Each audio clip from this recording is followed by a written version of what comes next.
Hello guys, and for today's video, tuturo ko kung paano naman mag-set ng alarm dito sa Smart Light Sound Machine. So, for example, i-set natin sa 1108. So, 1107. Press lang natin yung M. Ayan, yung letter M. Ayan, dalawang beses. Bluetooth mode. Kailangan kasi may marinig kang clock mode.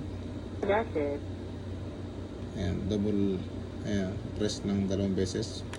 1, 2. Clock mode. Lock mode. Then punta ka dun sa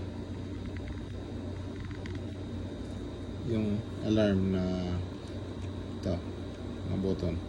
Press mo lang yan. Then makikita mo magalaw. Adjust mo lang. Arrow right. Ayan, 1107. Then press uli yung alarm. Yan, para mag-activate siya. So 1108 na ulit. Press lang yung alarm.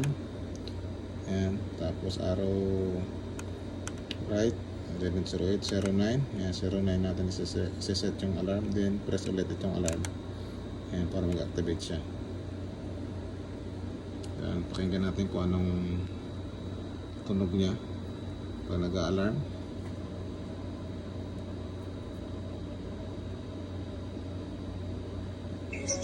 So, yan po yung tunog ng alarm niya.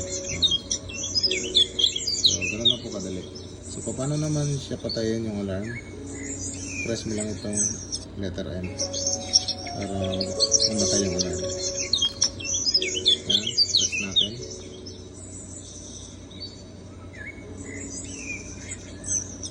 So, yun, namatay na yung alarm.